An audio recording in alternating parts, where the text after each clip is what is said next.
സ്വാഗതം ഇൻസൈറ്റിലേക്ക്. ഇസ്രായേൽ ഇറാന് നേർക്ക് ആക്രമണം നടത്തുന്നു, ഇറാൻ പ്രത്യാക്രമണം നടത്തുന്നു. തുടർന്ന് അമേരിക്ക ഇറാൻ്റെ ആണവ കേന്ദ്രങ്ങൾ ലക്ഷ്യമിട്ടുകൊണ്ട് ആക്രമണം നടത്തുന്നു. അതിന് തൊട്ട് പിറകെ ഖത്തറിലുള്ള അമേരിക്കൻ നാവിക കേന്ദ്രത്തിന് നേർക്ക് ഇറാൻ പേരിനൊരു ആക്രമണം നടത്തുന്നു. ഇതിൻ്റെ പിറകെ വെടിനിർത്തൽ പ്രഖ്യാപിക്കുന്നു ഡൊണാൾഡ് ട്രംപ്, അമേരിക്കൻ പ്രസിഡന്റ്. വെടിനിർത്തൽ രണ്ടുപേരും സമ്മതിച്ചു എന്നും അദ്ദേഹം പറയുന്നു. ആദ്യം ഇസ്രായേലും ഇറാനും ഞങ്ങൾ സമ്മതിച്ചിട്ടില്ല എന്ന് പറയുന്നു. പക്ഷേ പിന്നീട് വെടിനിർത്തലിലേക്ക് കാര്യങ്ങൾ പോകുന്നു. അതിനുശേഷം ഇറാനുമായിട്ടുള്ള ആണവ പദ്ധതികൾ സംബന്ധിച്ച് ഇറാനുമായിട്ടുള്ള ചർച്ച ഉടൻ തുടങ്ങും എന്ന് ഡൊണാൾഡ് ട്രംപ് പ്രഖ്യാപിക്കുന്നു. ഇറാൻ അത് നിഷേധിക്കുന്നു. ഇങ്ങനെ പല സംഭവങ്ങൾ നടക്കുന്നുണ്ട്. ഇറാനിലാകട്ടെ ഇസ്രായേലിൻ്റെ ചാരസംഘടനയായ മൊസാദുമായി സഹകരിച്ച് പ്രവർത്തിച്ചു എന്ന് ആരോപിച്ചുകൊണ്ട് നിരവധി പേരെ ഇറാൻ അറസ്റ്റ് ചെയ്തതായിട്ട് വിവരമുണ്ട്. ഇറാൻ ഭരണകൂടം അറസ്റ്റ് ചെയ്തതായിട്ട് വിവരമുണ്ട്. പലരെയും എക്സിക്യൂട്ട് ചെയ്തതായിട്ട് വിവരമുണ്ട്. BBC അത് റിപ്പോർട്ട് ചെയ്യുന്നുണ്ട്. നിരവധി എക്സിക്യൂഷൻസ് ഇതിനകം നടന്നതായിട്ട്, അതായത് പലരെയും വധിച്ചതായിട്ട് ഇതുവരെ BBC റിപ്പോർട്ട് ചെയ്യുന്നു. അങ്ങനെ പല നിലയ്ക്കുള്ള കാര്യങ്ങൾ ഡെവലപ്പ് ചെയ്തുകൊണ്ടിരിക്കുന്നുണ്ട്. ഇറാനിൽ ആഭ്യന്തരമായി ഈ നടപടികൾക്കെതിരെ ചെറിയ തോതിലെങ്കിലുമുള്ള പ്രതിഷേധമുണ്ട് എന്നുള്ള റിപ്പോർട്ടുകളും പുറത്തു വരുന്നുണ്ട്. യഥാർത്ഥത്തിൽ എന്താണ് സംഭവിച്ചുകൊണ്ടിരിക്കുന്നത്? ഇപ്പോൾ ഡൊണാൾഡ് ട്രംപ് പ്രഖ്യാപിക്കുകയും ഇറാനും ഇസ്രായേലും സ്വീകരിക്കുകയും ചെയ്ത ഈ വെടിനിർത്തൽ അത് തുടർന്ന് പോകുന്നതാണോ? ഈ ആക്രമണം കൊണ്ട് ഇസ്രായേലും അമേരിക്കയും അവർ ലക്ഷ്യമിട്ടത് നേടിയോ? ഇറാൻ കുറെ കൂടെ ഇറാനിലെ ഭരണകൂടം അവർക്കെതിരെ ഉണ്ടായിരുന്ന അസംതൃപ്ത ശബ്ദങ്ങളെ മാറ്റി നിർത്തിക്കൊണ്ട് കുറെ കൂടെ ഒറ്റപ്പെട്ട അല്ലെങ്കിൽ ഏകീകരിക്കപ്പെട്ട രീതിയിലേക്ക് മാറി. ഇങ്ങനെ പല ചോദ്യങ്ങളുണ്ട്. നമുക്കൊപ്പം ഉള്ളത് സഞ്ചാരിയും എഴുത്തുകാരനും ഈ മധ്യ പൗരസ്ത്യ ദേശത്തെ ഭൗമരാഷ്ട്രീയത്തെ സൂക്ഷ്മമായി നിരീക്ഷിക്കുന്ന വ്യക്തിയുമായ സജി മാർക്കോസാണ്. സ്വാഗതം ഇൻസൈറ്റിൽ. ഇപ്പോൾ ഈ പ്രഖ്യാപിച്ച ഈ വെടിനിർത്തലുണ്ടല്ലോ, ഇതിനെ ചുറ്റി ഒരുപാട് ഊഹാപോഹങ്ങളുണ്ട്. ഇതൊരു ഡ്രാമയായിരുന്നു, അമേരിക്ക നടത്തിയ ആക്രമണം, അതിന് ഇറാൻ നടത്തിയ മറുപടി, ഇറാൻ അത് മുൻകൂട്ടി അറിയിച്ച് നടത്തിയ ആക്രമണമായിരുന്നു, അപ്പോൾ ഇത് ഡ്രാമയായിരുന്നു. അതിനുശേഷം ഈ അമേരിക്ക ആക്രമണം നടത്തിയതിന് തൊട്ട് പുറകെ തന്നെ ഇനി സമാധാനത്തിലേക്ക് പോകാമെന്ന് ഡൊണാൾഡ് ട്രംപ് പ്രഖ്യാപിച്ചിരുന്നു. അപ്പോൾ ഇറാൻ അത് അംഗീകരിച്ചുകൊണ്ടാണ് ഈ വെടിനിർത്തൽ കരാർ ഇത് മൊത്തത്തിൽ ഡ്രാമയായിരുന്നു ഈ നടന്നൊക്കെ എന്നുള്ളൊരു വ്യാഖ്യാനമുണ്ട്. എങ്ങനെയാണ് കാണുന്നത്? ഈ വെടിനിർത്തൽ കരാർ തന്നെയും അല്ലെങ്കിൽ വെടിനിർത്തൽ തന്നെയും ലോങ് ലാസ്റ്റിംഗ് ആവും എന്ന് വിചാരിക്കുന്നുണ്ടോ? വളരെ സങ്കീർണമായ ഒരു വിഷയമാണ് രാജീവ് ഇത്. കാരണം ഈ കൃത്യസമയത്ത് തന്നെ ആക്രമിക്കും, അതായത് ഇസ്രയേൽ ഇറാനെ ആക്രമിക്കുമെന്ന് ഞാൻ ഒരിക്കലും വിചാരിച്ചില്ല. പക്ഷെ ആക്രമിച്ചു. അത് മുമ്പോട്ട് പോകുമ്പോൾ അമേരിക്ക ഒരിക്കലും ഈ വിഷയത്തിൽ നേരിട്ട് ഇടപെടുമെന്ന് വിചാരിച്ചില്ല. അതും നടന്നു. അപ്പൊ നമുക്ക് ആർക്കും പ്രവചിക്കാനാകാത്ത രീതിയിലാണ് കാര്യങ്ങൾ പോകുന്നത്. നമുക്ക് ധാരണ ഉണ്ടെങ്കിലും നമ്മുടെ എല്ലാ ധാരണകളെയും തെറ്റിച്ചുകൊണ്ടാണ് ഇവിടുത്തെ ഒരു രാഷ്ട്രീയവും ഇല്ലെങ്കിൽ ഈ യുദ്ധ സംബന്ധമായ വിഷയങ്ങളെല്ലാം നീങ്ങിക്കൊണ്ടിരിക്കുന്നത്. അതുകൊണ്ട് നമ്മുടെ പ്രൊഡിക്ഷൻസ്, നമ്മുടെ ഊഹാപോഹങ്ങളൊക്കെ ചിലപ്പോൾ തെറ്റിപ്പോകാൻ സാധ്യതയുണ്ട്. പിന്നെ നമുക്ക് ഇതുവരെയുള്ള സാഹചര്യങ്ങൾ വെച്ചിട്ട് ഇരു കൂട്ടരുടെയും പെരുമാറ്റങ്ങൾ, അല്ലെങ്കിൽ മൂന്ന് കൂട്ടരുടെയും പെരുമാറ്റങ്ങൾ വെച്ച് നമുക്ക് ചില ഊഹങ്ങളിൽ എത്താമെന്നല്ലാതെ നമുക്ക് കിട്ടുന്ന വാർത്തകളുടെ സത്യാവസ്ഥകളെ കുറിച്ച് അറിയാനും നിർവാഹങ്ങളൊന്നുമില്ല. പ്രത്യേകിച്ച് പ്രൊപ്പഗണ്ടകളാണ് ഇപ്പോഴത്തെ യുദ്ധങ്ങളെ നയിക്കുന്നത്. അതുകൊണ്ട് നമുക്ക് ചില ഊഹാപോഹങ്ങളിൽ എത്താം എന്നല്ലാതെ കൃത്യമായൊരു വിവരം നമുക്കില്ല. ഇത് ആദ്യം പറഞ്ഞൊരു കാര്യം രാജീവ് ചോദിച്ചത്, അവിടെ ധാരാളം മൊസാദിന്റെ ഏജൻസിനെ പിടിക്കുകയും അവരെ ശിക്ഷ നടപ്പാക്കുകയും ചെയ്തു. ഇറാന്റെ ഒരു ശിക്ഷാ രീതി അനുസരിച്ച് അവർ നമ്മളെ പോലെ ഒരു ദീർഘകാലത്തെ ട്രയലൊന്നും പോകില്ല. കൃത്യമായ രീതിയിൽ അവർക്ക് തെളിവ് കിട്ടിക്കഴിഞ്ഞാൽ അവരുടെ ശിക്ഷാ വിധി നടപ്പാക്കുന്ന വളരെ പെട്ടെന്ന് എലി കോഫന്റെ കാലം തൊട്ട് നമുക്കറിയാം. അപ്പം അതുകൊണ്ട് അതിനുള്ള സാധ്യതകളെല്ലാം ഉണ്ട്. ഒരു കാര്യം ഉറപ്പാണ്, അത്ര സൂക്ഷ്മമായ രീതിയിൽ അവർ ചില ആക്രമണങ്ങൾ നടത്തുന്നതിന്റെ പേരിൽ കൃത്യമായ ഒരു ഒരു വിവരം അതിന് കിട്ടുന്നുണ്ടായിരുന്നുണ്ട്, ഇസ്രയേലിന് കിട്ടുന്നുണ്ട്. അതിന്റെ പേരിലാണ് അവർ ആക്രമണം നടത്തുന്നത്. ധാരാളം ചാരന്മാർ അവിടെ പെനിട്രേറ്റ് ചെയ്യാൻ സാധിച്ചിട്ടുണ്ട്. അവരിൽ കുറെ പേര് ഇങ്ങനെ പിടിച്ചിട്ടുണ്ട്. പിടിക്കുന്നവരെ നിശ്ചയമായും ഏത് രാജ്യങ്ങൾ കൈകാര്യം ചെയ്യുന്ന പോലെ തന്നെ വളരെ കണിശമായ നിശ്ചിതമായുള്ള ശിക്ഷ നടപ്പാക്കുന്ന രാജ്യമാണ് ഇറാൻ. അതുകൊണ്ട് അത് നടപ്പാക്കിയിട്ടുണ്ടാക്കുന്നു വിചാരിക്കും. ഇപ്പൊ ഈ യുദ്ധത്തെ സംബന്ധിച്ച് ഈ വെടിനിർത്തൽ കരാർ എന്നല്ല, ഒരു വെടിനിർത്തൽ കരാറുകളെയും ഓണർ ചെയ്യുന്ന രണ്ട് രാജ്യങ്ങളൊക്കെ മാറ്റിയിരിക്കും. അതൊക്കെ ചരിത്രവാദമാണ് നമ്മൾ നോക്കിയിരിക്കുന്നത്. അപ്പൊ അതുകൊണ്ട് എങ്കിലും താൽക്കാലികമായ ഒരു ആശ്വാസം ഉണ്ടാകുന്നത് നല്ലതാണ്. കാരണം സൂക്ഷ്മമായി പരിശോധിച്ചാൽ വലിയ ക്ഷീണം ഇസ്രായേലിനും അമേരിക്കയ്ക്കും ഇത് വെച്ച് ഉണ്ടായിട്ടുണ്ട്. ഈ ഖത്തറിലെ ആക്രമണം നടക്കുന്നതിന് തലേദിവസം ഞാൻ ഖത്തറിലുണ്ടായിരുന്നു. അവിടെയും US ബേസിനെ ആക്രമിക്കുക എന്ന് പറയുന്നത് ഇക്കാലത്ത് ചിന്തിക്കാനേ വയ്യാത്തൊരു കാര്യം. അത്രത്തോളം അപ്രമാദിത്വം അവർക്ക് ഇപ്പോഴുണ്ട്. പക്ഷെ നിർഭാഗ്യവശാൽ എന്നും എല്ലാ കാലത്തും അത് ഉണ്ടായിരിക്കുമെന്നാണ് വിചാരിക്കുന്നത്. റോമ സാമ്രാജ്യം, ഗ്രീക്ക് സാമ്രാജ്യം, ബാബിലോണിയൻ സാമ്രാജ്യം, ഇന്ന് വേണ്ട ലോകത്തിലെ ബ്രിട്ടീഷ് സാമ്രാജ്യം, ഇങ്ങനെ സാമ്രാജ്യങ്ങൾ തകർന്നടിഞ്ഞ ഒരു ചരിത്രം ലോകത്ത് കിടക്കുമ്പോൾ ഇപ്പോൾ ഏത് സുപ്രീമസി ഉണ്ടെന്ന് പറഞ്ഞാലും ഇതിനും ഒരു അന്ത്യം വരും എന്ന് അവർ ചിന്തിക്കുന്നില്ല. എല്ലാ കാലത്തേക്കും നിങ്ങൾ അധികാരങ്ങൾ ഇതുപോലെ നിലനിൽക്കുന്ന ലോകത്തിന് മുകളിൽ പോലീസായി നിലനിൽക്കാമെന്നുള്ള ഒരു വ്യാജമോ ഒരു വ്യക്തമായ ചിന്ത അമേരിക്ക നിശ്ചയമായിട്ടുണ്ട്. ഏതായാലും ഇപ്പോൾ അതുണ്ട്. അതുകൊണ്ട് തന്നെ അവരുടെ ഒരു താവളത്തെ, സൈനിക താവളത്തെ, ഏതാണ്ട് 32-ലധികം അല്ലെങ്കിൽ 32 50 ഇടയ്ക്ക് വരുന്ന സൈനിക താവളം ഇറാൻ ചുറ്റും അവർ ഒരുക്കി വെച്ചിട്ടുണ്ട്. ലോകത്തിൽ മൊത്തം ഏതാണ്ട് 800-ലധികം സൈനിക താവളങ്ങൾ അവർക്കുണ്ട്. കഴിഞ്ഞ ദിവസം വിജയ് പ്രസാദ് പറഞ്ഞതുപോലെ ഒരു മനുഷ്യനൊന്ന് നീട്ടി തുപ്പിയാൽ ഒരു സൈനിക താവളത്തിൽ അത്രത്തോളം എണ്ണം സൈനിക താവളം ലോകത്തിൽ എല്ലായിടത്തും വെച്ചിട്ടുണ്ട്. അതിലൊന്നിലേക്കും ഒരു ആക്രമണം ആരും നടത്താൻ ധൈര്യപ്പെട്ടില്ല. അവിടെയാണ് പ്രതീകാത്മകമായിട്ടെങ്കിലും ഇറാൻ ആക്രമിച്ചിരിക്കുന്നത്. കാരണം ഇറാൻ അയച്ചിരിക്കുന്ന മിസൈലുകൾ എന്ന് പറഞ്ഞാൽ അവരുടെ ഏറ്റവും ഓൾഡ് പാർട്ടിന്റെ മിസൈലാണ്. ഏറ്റവും പുതിയതായി അവർ വികസിപ്പിച്ചെടുത്തിരിക്കുന്ന അത്യന്തം വിനാശകാരിയായ മിസൈലുകളെ അല്ല അവര് ഖത്തറിലേക്ക് വിക്ഷേപിച്ചിരിക്കുന്നത്. ഞങ്ങൾ വിക്ഷേപിക്കും, ടാർഗറ്റ് ഞങ്ങളുടെ കയ്യിലുണ്ട്, ഞങ്ങൾക്ക് അതിന് ധൈര്യമുണ്ട് എന്ന് സൂചിപ്പിക്കുക, അല്ലാതെ ഒരു വിനാശകാരിയായ ഒരു പ്രവൃത്തിയിലേക്കല്ല അവർ ആദ്യമേ മുന്നോട്ട് ഇറങ്ങിയത്. ഒരു സമാധാന ചർച്ചയ്ക്ക് വരുന്നുവെങ്കിൽ ലോകത്തിന് മൊത്തം വ്യാപാരം ഉൾപ്പെടെയുള്ള കാര്യങ്ങൾക്ക് ഭീഷണിയായി തീർന്നാക്കാവുന്ന, അതിന് നാന്ദിയാവുന്ന ഒരു യുദ്ധത്തിൽ നിന്ന് പിന്മാറുന്നുവെങ്കിൽ നല്ലത് എന്നൊരു സൂചനയായിട്ടാണ് ഇറാൻ ഖത്തറിലേക്ക് മിസൈലുകൾ അയച്ചത്. അത് നിശ്ചയമായും അമേരിക്ക ഒരു ക്ഷീണമാണ്. മറ്റൊന്ന്, ഇസ്രയേലിനെ സംബന്ധിച്ച് 67-ലെ വാറ് കഴിഞ്ഞിട്ട് ഒരു യുദ്ധം കാണാത്ത ഒരു ജനതയാണ് അവിടെ വളർന്നത്. ഇന്ന് വരെയും അതിനുശേഷം നടത്തിയിരിക്കുന്ന എല്ലാ അധിനിവേശങ്ങളും അവർ വിജയിച്ചിട്ടുണ്ട്. അവർ നിരന്തരമായി ഇസ്രയേലിനെ പാലസ്തീനിലെ വെസ്റ്റ് ബാങ്കിനെ, ഗസയെ, വെസ്റ്റ് ബാങ്കിൽ പ്രത്യേകിച്ച് അവർ അതിക്രമിച്ചു കയറി വീടുകൾ പണിയുന്നു. ഗസയെ അവർ എല്ലാ തരത്തിലും അവർ ശ്വാസം മുട്ടിച്ചുകൊണ്ടിരിക്കുന്നു. ഇങ്ങനെ അവർ വിജയിച്ചത് ഒരു ചരിത്രമല്ലാതെ കണ്ടിട്ടില്ലാത്ത ഒരു തലമുറയാണ് ഇപ്പോൾ അവിടെയുള്ളത്. ശരിക്കും അവിടുന്ന് യൂറോപ്പിൽ നിന്ന് കുടിയേറിയ മനുഷ്യന്റെ 3ാമത്തെ തലമുറ എന്ന് പറയുന്നത് ഈ ഇത്ര സുഖിമാന്മാരുടെ ഉത്സവങ്ങളും പെരുന്നാളുകളും ആഘോഷിച്ചുകൊണ്ട് അയൽക്കാരന് മേൽ കുതിര കയറുന്ന ഒരു തലമുറയെ ആദ്യമായിട്ടാണ് ആക്രമണം കാണുന്നത്. അതേസമയം ലോകത്തിന് മുമ്പിൽ അവർ വെച്ചിരിക്കുന്ന വലിയൊരു ചിത്രം ഉണ്ടായിരുന്നു.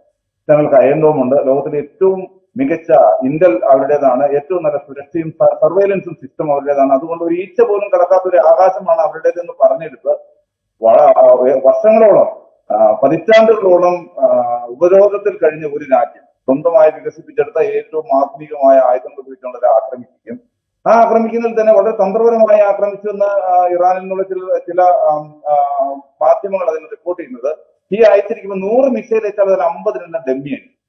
50 എണ്ണത്തിന് മുമ്പിൽ അതിന്റെ ഹെഡ് കാണത്തുള്ളൂ. അതിന്റെ ആക്രമണ വിനാശകരമായ സ്ഫോടക വസ്തുക്കളുള്ള ഹെഡ് കാണത്തുള്ളൂ. കാരണം ഈ ഡമ്മി മിസൈലിലും കൂടി ചെല്ലുമ്പോഴും ഈ അയൺഡോം എന്ന് പറയുന്നത് പലരും വിചാരിച്ചിരിക്കുന്ന വലിയൊരു കർട്ടൻ പോലെ അവിടെ ആകാശത്ത് പൊതിഞ്ഞിരിക്കുന്ന എന്തോ രക്ഷാ സംവിധാനം, ഒരു കവചമാണെന്നാണ്. അത് പണ്ടുകാലത്ത് എല്ലാ രാജ്യങ്ങളിലും ഉണ്ടായിരുന്ന മിസൈൽ വേധ തോക്കുകൾ, അത് റഡാർ ഉണ്ടായിരിക്കും. അവരുടെ ആകാശത്തിലേക്ക് എന്തെങ്കിലും ഒരു ഒബ്ജക്റ്റ് വന്നു കഴിഞ്ഞാൽ റഡാർ അപ്പോൾ തന്നെ അത് തിരിച്ചറിയുകയും അതിന്റെ ട്രജക്ടറിയും സ്പീഡും വെച്ചിട്ട് ഏത് സ്ഥലത്ത് വെച്ച് അതിനെ ഇന്റർസെക്ട് ചെയ്യണമെന്ന് ഇതിനോട് ചേർന്ന കമ്പ്യൂട്ടർ സംവിധാനം കണ്ടുപിടിക്കുകയും അതിനെ ഇന്റർസെക്ട് ചെയ്യുകയും ചെയ്യാം. ഇത്ര മാത്രം വളരെ ലളിതമായ ഒരു സംഭവം മാത്രമാണത്. അത് പല സ്ഥലത്തും സ്ഥാപിച്ചിട്ടുണ്ട്. പക്ഷെ അത് ഒന്നിലധികം വരികയോ ബാലിസ്റ്റിക് മിസൈൽ പോലെ ആധുനികമായ മിസൈലുകൾ വരികയോ ചെയ്തു കഴിഞ്ഞാൽ ഇത് കൺഫ്യൂസ്ഡ് ആവും. ഏത് വന്നു ഏതിനെ തകർക്കണം എന്നറിയില്ല. ഈ തന്ത്രം കൃത്യമായി മനസ്സിലാക്കിയിട്ടാണ് ഇറാൻ ഒരേ സമയം മിസൈൽ അയച്ചുകൊണ്ടിരിക്കുന്നത്. അപ്പൊ ഈ അയൺ ഡോം എന്ന് പറയുന്ന അവർ വികസിപ്പിച്ചെടുത്ത സിസ്റ്റം, അത് നിലനിന്നതിന്റെ കുറച്ചുകൂടെ ആധുനികമായ ഒരു വേർഷൻ, അത് കൺഫ്യൂസ്ഡ് ആയി. ഇതിൽ ഏതിനാണ്? അപ്പോ ഇറാനെ സംബന്ധിച്ച് 100 എണ്ണം അയച്ചാൽ 1 എണ്ണം നിരത്തിവിടാം. അതിനുള്ള സ്ഥലമേ ഉള്ളൂ ഇസ്രയേൽ എന്ന് പറയുന്നത്. ടെലവീവ് എന്ന് പറയുന്നത് വളരെ ചെറിയൊരു പട്ടണമാണ്, ആധുനികമായ ഒരു പട്ടണമാണെങ്കിൽ ചെറിയ 1 എണ്ണം നിരത്തി വിടാൻ മതി. എത്രയോ എണ്ണം നിരത്തി വീണു. അപ്പൊ അതായിരുന്നു അതിൽ തന്നെ ഇവർ അയച്ചത്. ഈ അയൺ ഡോമിനെ കൺഫ്യൂസ് ചെയ്യാനായിട്ട് ഇവർ ഡെമ്മി മിസൈലുകൾ കൂടുതൽ അയക്കുമായിരുന്നു. അതിനുവേണ്ടി എല്ലാം ഇവരുടെ ഊർജ്ജം ചെലവഴിക്കുകയും ഇവരുടെ പ്രതിരോധ സംവിധാനം ഇവർക്ക് പ്രവർത്തിക്കുകയും ചെയ്യുകയും വിനാശകാരിയായ പല മിസൈലുകളും അവരുടെ പല പ്രദേശങ്ങളിൽ വീഴുകയും അതിനെക്കുറിച്ച് 2ാമത്തെ ദിവസം ഇറാൻ ആക്രമിക്കും തൊട്ടേ ഇസ്രയേൽ ചെയ്തിരുന്ന വളരെ തന്ത്രപരമായ കാര്യം അവിടെ നിന്നുള്ള വാർത്തകൾ പുറത്തുവരാതിരിക്കുന്ന അവരുടെ ചാനലുകളിൽ ലോകത്തിന് അറിഞ്ഞുകൂടാ ശരിക്കും എക്സ്റ്റെന്റ് ഓഫ് ഡാമേജ് എന്താണെന്ന് ലോകത്തോട് പറഞ്ഞില്ല. കാരണം അവർക്ക് ഒരു ക്ഷീണമായി പോയി.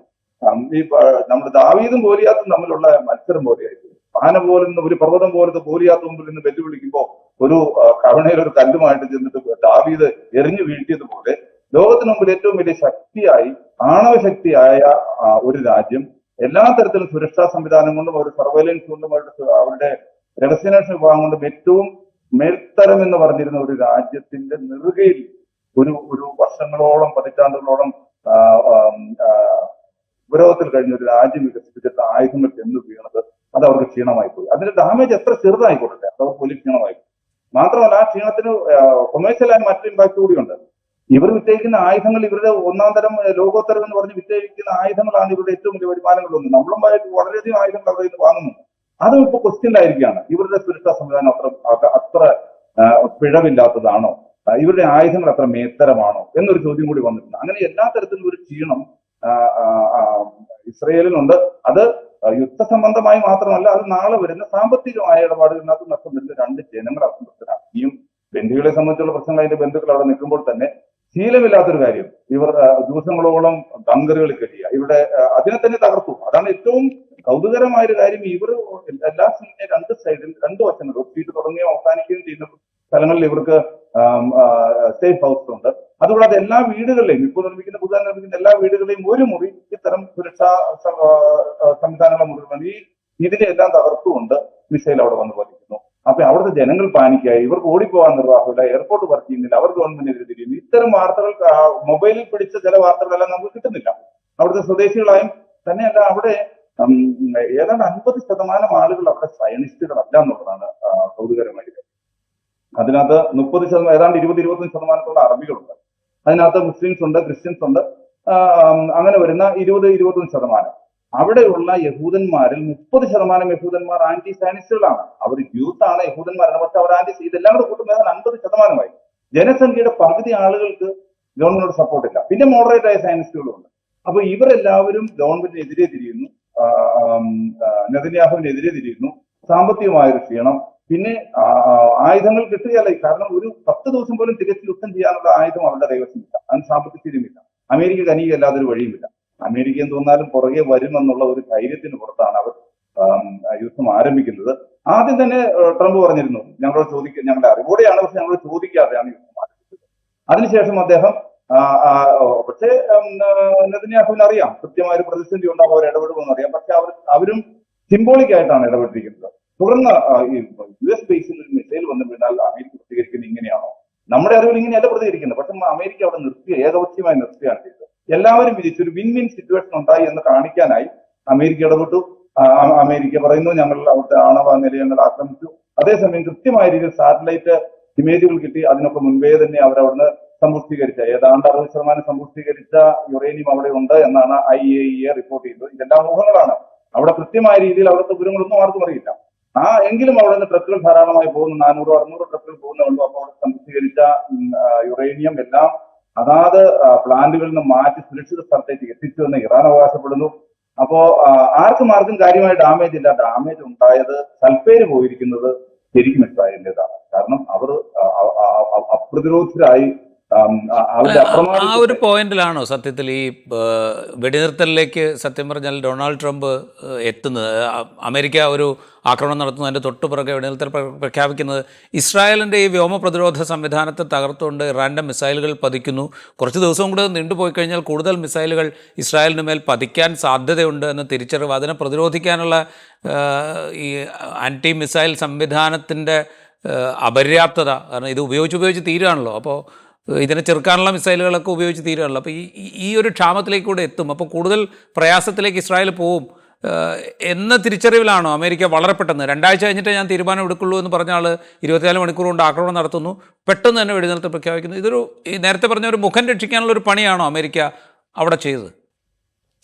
നിശ്ചയമായിട്ടും അതെ. അതുപോലെ അമേരിക്കയ്ക്ക് യുദ്ധത്തിൽ ഇറങ്ങാതിരിക്കാൻ പറ്റില്ല. പക്ഷെ അമേരിക്കയ്ക്ക് വലിയൊരു പ്രശ്നമുണ്ട്. ഏതാണ്ട് ഇറാഖ് വാറിലും അഫ്ഗാൻ വാറിലും നഷ്ടപ്പെട്ടതാണ് 10,000-ഓളം വരുന്ന പട്ടാളക്കാർ, മരിച്ചുപോയവർ, പിന്നെ അംഗഭംഗം വന്നവർ, അവരുടെ ബന്ധുക്കൾ, ഇവരുടെ എല്ലാം ശക്തി, പിന്നെ ടാക്സ് പേയേഴ്സ് ആയിട്ട് വലിയൊരു സൊസൈറ്റി ഈ യുദ്ധത്തിനും അമേരിക്കൻ പ്രസിഡന്റിനും എതിരായിട്ടുണ്ട്, ട്രംപിനും എതിരായിട്ടുണ്ട്. അപ്പൊ അവരുടെ മുൻപിൽ ഒരു ദീർഘകാല യുദ്ധവുമായി, പ്രത്യേകിച്ച് അമേരിക്കയ്ക്ക് ഒരു താല്പര്യവുമില്ലാത്ത, ഒരു ഇടപാടുമില്ലാത്ത മറ്റൊരു ഭൂഖണ്ഡത്തിൽ ചെന്ന് അവർ പല യുദ്ധങ്ങൾ നടത്തി. അതിനെ സംബന്ധിച്ച് അവിടുത്തെ സിവിൽ സൊസൈറ്റിയുടെ അതൃപ്തി അറിയുന്ന ഒരാളാണ് ഒരു കച്ചവടക്കാരൻ നിലയിൽ ട്രംപ്. അപ്പൊ അതൊരു വശത്ത് സ്വന്തം ജനങ്ങളുടെ എതിർപ്പും ഒരു വശത്ത് നിൽക്കുമ്പോൾ ഇവിടെ ക്ഷീണത്തിലാകുന്ന ഇപ്പൊ ഞാൻ ആദ്യം പറഞ്ഞ പോലെ 100 മിസൈൽ വിടുമ്പോൾ ഒരു മിസൈൽ വീണാൽ മതി. ഇസ്രയേലിനെ സംബന്ധിച്ച് തടുക്കാനാകാത്ത ക്ഷീണമാണ്, ആപത്തുകളാണ് വന്നിട്ടുണ്ട്. അത്രയും ചെറിയൊരു രാജ്യമാണ്. അവരുടെ ഇൻഫ്രാസ്ട്രക്ചറിലൊക്കെ തകർക്കാൻ വളരെ പെട്ടെന്ന് ഈ യുദ്ധം ഒരു 10-15 ദിവസം നീണ്ടുന്നാൽ ആത്യന്തികമായി ആര് ജയിക്കുന്നൊക്കെ പറയാൻ പറ്റില്ല. കാരണം ഇറാൻ തോൽക്കാനുള്ള സാധ്യതയെങ്കിൽ ഇറാന്റെ മേൽ ആക്രമണം ശക്തമായി അഴിച്ചുവിടാനുള്ള സംവിധാനമെല്ലാം അമേരിക്ക കൂടെ നിന്നാലുണ്ട്.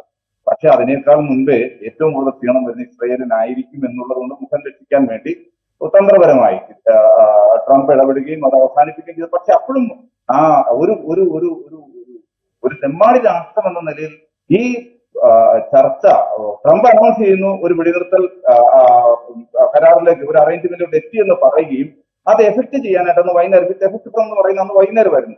ഈ സമയത്തിനുള്ളിൽ പരമാവധി ആക്രമണം നടത്താനായിട്ട് ഇസ്രയേൽ തയ്യാറാവുകയും ചെയ്യുന്നു പറയുന്നത് വളരെ മോശമാണ്. കാരണം രണ്ടു കൂട്ടരും, നിലവിൽ മൂന്ന് കൂട്ടരും ചേർന്ന് ഒരു വെടിനിർത്തൽ കരാറിലേക്ക് എത്തുമ്പോൾ അത് പ്രായോഗികതയിൽ വരുത്താനായിട്ട് കുറച്ച് സമയം എപ്പോഴും എടുക്കും. കാരണം ചില ഓൾറെഡി ക്രമീകരിച്ചിരിക്കുന്ന ആയുധങ്ങളെയും ജനങ്ങളെയും റിസോഴ്സിനെയും എല്ലാം പിൻവലിക്കേണ്ടതുണ്ട്.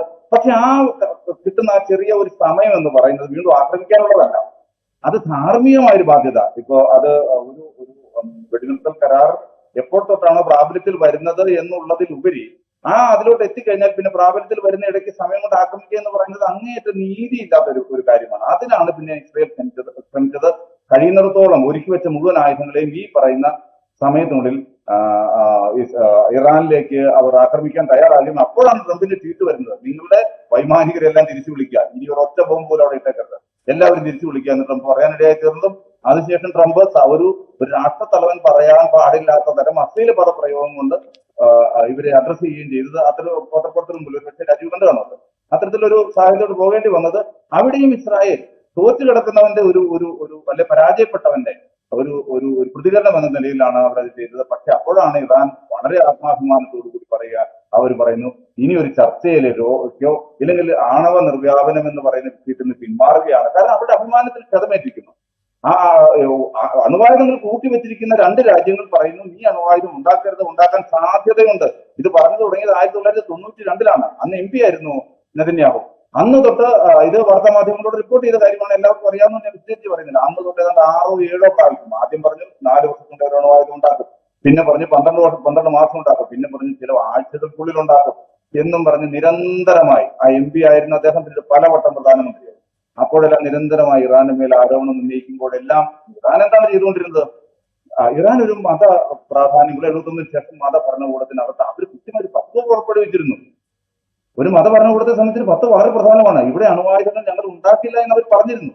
ഇനി അത് വിശ്വാസമില്ലെന്നുണ്ടെങ്കിൽ അവിടെ അവർ 100% ഞങ്ങളുടെ ഏതൊരു ഇൻസ്റ്റലേഷൻ ഞങ്ങൾക്ക് തുറന്ന് കാണിച്ചു തരാം എന്ന് പറഞ്ഞിരിക്കുന്ന ഒരു രാജ്യത്തെയാണ് വീണ്ടും പറയുന്നത് ഇറാഖിനോട് എന്ത് ചെയ്തോ, കൂട്ട നശീകരണ ആയുധങ്ങൾ ഉണ്ടെന്ന് പറഞ്ഞൊരു രാജ്യത്ത് മുച്ചൂട് നശിപ്പിച്ച് ലക്ഷക്കണക്കിന് ആളുകളെ കൊന്ന് ഭരണാധികാരി അവർ കൊന്നുകളഞ്ഞ എന്ത് തന്ത്രമാണോ പ്രയോഗിച്ചത്? എന്താണോ ലിബിയോട് ചെയ്തത്? ലിബിയോട് എന്താണ് ചെയ്തത്? ലിബിയോട് അമേരിക്ക പറഞ്ഞു നിങ്ങൾ ആണവായുധങ്ങൾ ഉണ്ടാക്കരുത്, കൂട്ട സംസ്ഥാന ശേഷിയുള്ള ആയുധങ്ങൾ ഉണ്ടാക്കരുത്. ലിബിയ അത് സമ്മതിച്ചു. യൂറോപ്പുമായിട്ട് അവർ ചർച്ചകളിൽ ഏർപ്പെട്ടു. അവസാനം എന്ത് സംഭവിച്ചു? ലിബിയൻ നേതാവിനെ കൊന്നോടെ അതേ തന്ത്രം, അതേ സ്ക്രിപ്റ്റ് എല്ലാ രാജ്യങ്ങളിലും ഇവർ ചെയ്യുന്ന ഒരേ തന്ത്രം തന്നെ ഇത്രയും പ്രയോഗിക്കാൻ തീരുമാനിച്ചു. പക്ഷേ അതുകൊണ്ട് രാജീവ് ശങ്കർ ആദ്യം പറഞ്ഞൊരു കാര്യമാണ്, ഇറാൻ എന്ന് പറഞ്ഞ രാജ്യം തന്നെ തോൽവിയിലേക്ക് അവരൊരു ബംഗറിലോട്ട് ഓടിയില്ല. അവര് നിരത്തുകളിലോട്ട് ഇറങ്ങി അവർ മുദ്രാവാക്യം വിളിക്കും, അവരുടെ നേതാവിന് പിന്തുണ പ്രഖ്യാപിക്കുകയും ചെയ്തുകൊണ്ട് അവിടെ ആന്തരികമായി നിന്നിരുന്ന ആശയ വൈരുദ്ധ്യങ്ങളെല്ലാം മറന്നുകൊണ്ട് ഭരണകൂടത്തിന് പിന്നിൽ ശക്തമായി അവർ നിൽക്കുകയാണ് ചെയ്തത്. അവർക്കൊരു ഭയം ഉണ്ടായിരുന്നില്ല. കാരണം അവർക്കറിയാം അവർ നേരിടുന്നത് ലോകത്തിലെ ഒരു വൻ ശക്തിയാണ്. ആരെയും ആക്രമിക്കാനും ഏത് ഭരണകൂടത്തെയും മറിക്കാൻ മടിയില്ലാത്ത ഫോറിൻ പോളിസിയുള്ള രാജ്യങ്ങളോടാണ് അവർ നേരിടുന്നതെന്നറിയാം. അവിടെ ജനങ്ങൾ ഒറ്റക്കെട്ടായിരുന്നു. അതുകൊണ്ട് ഇതിനകത്ത് ആകെ തുക നോക്കിക്കഴിഞ്ഞാൽ ഇറാനെ കൺസോളിഡേറ്റ് ആക്കാൻ പറ്റിയെന്നുള്ളതാണ് വളരെ പ്രധാനപ്പെട്ട ഒരു ഇസ്രായേലിന്റെ പ്രശ്നം.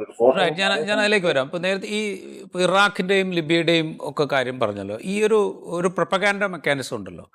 ഈ പ്രൊപ്പഗാൻഡ മെക്കാനിസത്തെക്കുറിച്ച് താങ്കൾ എഴുതിയ ഫേസ്ബുക്ക് കുറിപ്പ് എനിക്ക് ഓർമ്മയുണ്ട്. അതിൽ സത്യം പറഞ്ഞാൽ ഈ പ്രൊപ്പഗാൻഡ മെക്കാനിസത്തെയും ഈ രീതിയിലേക്ക് ഉള്ള സൈനിക നടപടികളിലേക്കും ഒക്കെ അമേരിക്കയെ ചലിപ്പിക്കുന്ന വിധത്തിലാണ് ഇസ്രായേലിൻ്റെ കഴിഞ്ഞ കാലത്തെ പ്രവർത്തനങ്ങളൊക്കെ എന്ന് താങ്കൾ സൂചിപ്പിക്കുകയുണ്ടായി.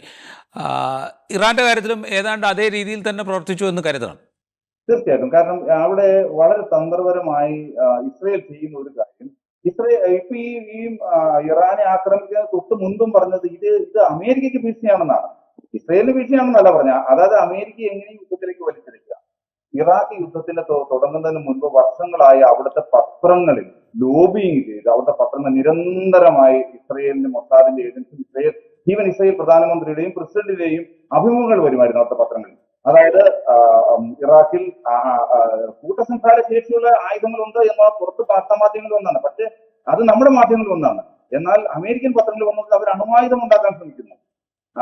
എന്ന് പറഞ്ഞ് നിരന്തരമായി അങ്ങനെ എഴുതിയും അവസാനം അമേരിക്കൻ ജനതയ്ക്ക് ഒരു സംശയം തോന്നി. നമുക്കിത് അതിന് തുടർച്ചയായിട്ട് അവിടെ ഇത് അമേരിക്കൻ ജനതയ്ക്ക് ഭീഷണിയാണ് എന്ന് പറഞ്ഞുകൊണ്ട് നിരന്തരമായി എഴുതുകയും അങ്ങനെ അവര് ഇത്തരം ഒരു ധാരണ ജനങ്ങളുടെ ഇടയിൽ പോവുകയും അതേസമയം അമേരിക്കയ്ക്ക് താല്പര്യമേ ഇല്ലായിരുന്നു യുദ്ധത്തിലോട്ട് ആദ്യകാലത്ത് പോകാൻ. ഞാൻ ഫേസ്ബുക്ക് പറഞ്ഞിരിക്കുന്ന പോലെ ഡിക്സിനിക്കും കൊണ്ടോലീസ റൈസൊക്കെ ഒപ്പിട്ടതിന് ശേഷമാണ് പ്രസിഡന്റ് ടേബിളിൽ ഈ യുദ്ധത്തിന് വേണ്ടിയിട്ടുള്ള യുദ്ധത്തിന് തയ്യാറാണെന്ന് പറഞ്ഞ് യുദ്ധവിജ്ഞാപനം നടത്തുന്നുള്ള പേപ്പർ എത്തേണ്ടത്. ഇവർ രണ്ടുപേരും ഇതിനെ ചോദ്യം ചോദിച്ചു, നിങ്ങൾക്ക് എവിടെ നിന്നാണ് വിവരം കിട്ടുന്നത്? അവരുടെ കയ്യിൽ കൂട്ടസംഹാര ശേഷിയുള്ള ആയുധങ്ങൾ എന്ന് പറയുന്ന വിവരം കിട്ടിയത് എവിടെ നിന്നാണ് എന്ന് ചോദ്യം ചോദിച്ചത് ഇസ്രായേലിന് ഇഷ്ടപ്പെട്ടില്ല. അങ്ങനെ ആയിരിക്കുന്ന സമയത്താണ് അവര് റഷ്യയിൽ ചെന്നു. റഷ്യൻ പ്രസിഡന്റിനോട് പറഞ്ഞു, ഇനി വരുന്ന ഒരു മാസത്തിനുള്ളിൽ അവർ ആയുധങ്ങൾ ഉണ്ടാക്കും, അണുവായുധം ഉണ്ടാക്കുമെന്നാണ് പറഞ്ഞത്. കൂട്ടസംഹാര ശേഷിയുള്ള ആയുധമല്ല, ഇറാഖ് അണുവായുധം ഉണ്ടാക്കുമെന്നാണ് പറഞ്ഞത്.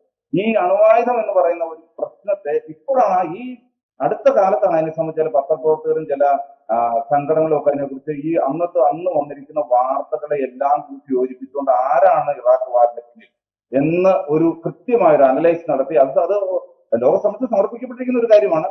അതിനകത്ത് കൃത്യമായി അവരെ കണ്ടെത്തിയത് ഇതിന്റെ പിന്നിൽ ഇസ്രയേലാണ്. കാരണം ഇസ്രയേലിനും മൊസാദിനും അന്നേ അറിയാം അവിടെ കൂടെ ആയുധങ്ങളില്ല.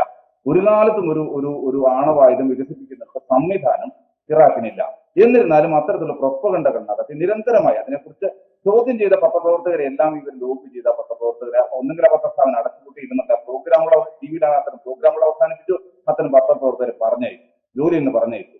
അങ്ങനെ ആർക്കും ചോദ്യം ചെയ്യാൻ വയ്യാത്ത വിധത്തിൽ അമേരിക്കൻ സിവിൽ സൊസൈറ്റിക്കകത്ത് ഇത്തരം ഒരു കള്ളപ്രചരണം നടത്തി ജനങ്ങൾ കൂടി ഗവൺമെന്റ് അനുകൂലമായപ്പോൾ പിന്നെ ഗവൺമെന്റിനൊന്നും ചെയ്യാതിരിക്കാൻ വന്നു. അങ്ങനെയാണ് യുദ്ധം പ്രഖ്യാപിക്കുന്നത്. ഇതിനെ ചോദ്യം ചെയ്ത പത്രപ്രവർത്തകരെ ജോലിയിൽ നിന്ന് പിരിച്ചുവിട്ടു. അതിന്റെ പേരുകളെല്ലാം ഈ ഡോക്യുമെന്റിലുള്ളതാണ് കേട്ടോ. ഇപ്പൊ നമ്മളത് വീണ്ടും ആവർത്തിക്കേണ്ടത് ഇത് പബ്ലിക് ഡോക്യുമെന്റ് ആണ്. പക്ഷെ അത്രത്തോളം ഇത് കാലങ്ങൾ കഴിഞ്ഞതുകൊണ്ട് പുതിയ വിഷയങ്ങൾക്കാണല്ലോ മാധ്യമങ്ങൾക്കും ജനങ്ങൾക്കും താല്പര്യമുള്ളത്. അതുകൊണ്ട് ഇത് വീണ്ടും വായിക്കപ്പെടാതെ പോവുകയാണ്. പക്ഷെ വായിക്കപ്പെടേണ്ട ഒരു കാര്യമുണ്ട്. എങ്ങനെയാണ് ഇസ്രയേൽ എന്ന് പറയുന്ന രാജ്യം ലോകത്തിന് ഭീഷണിയായിരിക്കുന്നത്, അമേരിക്കൻ പോളിസി എങ്ങനെയാണ് ലോക രാജ്യങ്ങൾക്ക് ഒരു അപകടമായിരിക്കുന്നത് എന്ന് പഠിക്കുന്ന രാഷ്ട്രീയ വിദ്യാർത്ഥികൾക്ക് മാധ്യമ വിദ്യാർത്ഥികൾക്ക് വളരെ പ്രധാനപ്പെട്ട ഒരു ഡോക്യുമെന്റ് ആണ്. ഏറ്റവും പുതുതായി കണ്ടെത്തൽ ഇറാഖ് വാറിന് പിന്നിൽ അമേരിക്ക ആയിരുന്നില്ല, ഇസ്രയേൽ ആയിരുന്നു. അവർ ഇൻസ്റ്റിഗേറ്റ് ചെയ്ത് അമേരിക്കയെ ഒരു പ്രത്യേക ഘട്ടത്തിൽ എത്തിച്ചു. അമേരിക്കയും അമേരിക്കൻ ജനതയും ഇനി പിന്നോട്ട് പോകാൻ പറ്റില്ല, ഞങ്ങൾക്ക് അപകടമാണ് ഇറാഖ് എന്ന ഒരു പ്രത്യേക ഘട്ടത്തിൽ എത്തിക്കുകയും അതിനെ ചോദ്യം ചെയ്യുന്നവരെ എല്ലാം നിശബ്ദമാക്കുകയും അങ്ങനെ അധികാര സ്ഥാനങ്ങളിലുള്ളവരെ എല്ലാം സ്വാധീനിക്കുകയും ചെയ്തുകൊണ്ട് അവസാനം പിന്നിൽ നിന്ന് ഇസ്രായേലിന് ഒരു തുള്ളി ചോര കൊടുക്കാതെ അവരുടെ പ്രഖ്യാപിത ശത്രുവിനെ അവരുടെ താല്പര്യത്തെ ശിഖണ്ഡിയെ മുൻനിർത്തി എന്നൊക്കെ പറഞ്ഞ് ചില പുരാണ കഥകൾ പറയുന്നത് പോലെ അമേരിക്കയെ കൊണ്ട് അവരത് സാധിച്ചെടുത്തു. ഇത്തവണ അത് സാധ്യമാകില്ല എന്ന് വന്നപ്പോഴാണ് അമേരിക്കയുടെ സമ്മതം കൂടാതെ. കാരണം ട്രംപ് എന്ന് പറയുന്ന ഒരു യുദ്ധത്തിന് അത്ര തൽപരനായ ഒരു നേതാവല്ല. അദ്ദേഹം എല്ലാ കാലവും ഒരു കച്ചവടക്കാരൻ, ഇപ്പോൾ ഒരു കച്ചവട കണ്ണോടെയാണ് ലോകത്തെ കാണുന്നത്. അദ്ദേഹം ഗസയെ കണ്ടു കഴിഞ്ഞപ്പം സീഫ്രണ്ട് ആയിട്ടുള്ള ഒരു പ്ലോട്ട് ഭൂമിയായിട്ട് അദ്ദേഹം അവിടെ റിയൽ എസ്റ്റേറ്റ് വികസനം നടത്താമെന്ന് അദ്ദേഹം കാണാനുള്ള പ്രധാനപ്പെട്ട ഒരു കച്ചവടക്കാരൻ, അദ്ദേഹം രാഷ്ട്രീയക്കാരൻ. ബാക്കി വെച്ചാൽ ഇപ്പൊ കച്ചവടക്കാരും വർഗീയവാദികളുമാണ് ലോകം ഭരിക്കുന്ന നേതാക്കന്മാർ. അതിൽ പ്രധാനിയാണ് അദ്ദേഹം. അല്ലാതെ അദ്ദേഹത്തെ ഒരു രാഷ്ട്രീയക്കാരൻ നമ്മൾ കാണുന്നതിൽ കഥയില്ല.